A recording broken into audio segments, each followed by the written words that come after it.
তেল, গ্যাস কিংবা কয়লা নয়, দেশের প্রথম পারমাণবিক বিদ্যুৎ কেন্দ্র রূপপুরের প্রধান চালিকা শক্তি হল ইউরেনিয়াম। কিন্তু কি এই পারমাণবিক জ্বালানি, আর কিভাবে এটি একটি দেশকে কয়েক দশক ধরে আলো দেবে তা নিয়ে রয়েছে অনেক কৌতূহল।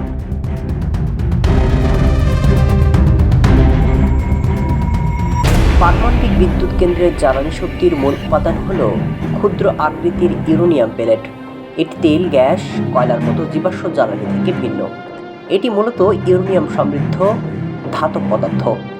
এরকম কয়েকশো পেলেট একটি নিশ্ছিদ্র ধাতব টিউবে ঢোকানো থাকে। এই ধাতব টিউব ফুয়েল রড হিসেবেও পরিচিত।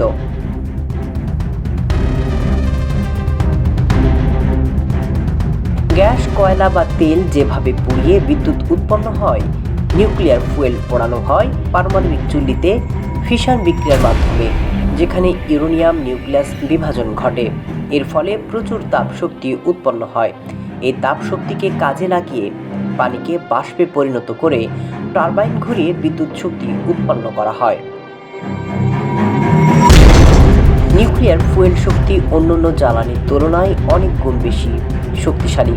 এই ক্ষুদ্র আকারের মাত্র 4.5 গ্রাম ওজনের একটি ইউরেনিয়াম পেলেট যে বিদ্যুৎ উৎপন্ন করতে পারে, তার জন্য কয়লা লাগবে 400 কেজি, গ্যাস লাগবে 360 ঘনমিটার। তেল, গ্যাস বা কয়লার মতো পারমাণবিক বিদ্যুৎ কেন্দ্র জ্বালানি থেকে পরিবেশের জন্য ক্ষতিকর গ্যাস নির্গমনের কোনো সুযোগ থাকে না। তাই এটিকে নির্ভরযোগ্য এবং সাশ্রয়ী বিদ্যুৎ উৎপাদনের প্রযুক্তি বলা হয়।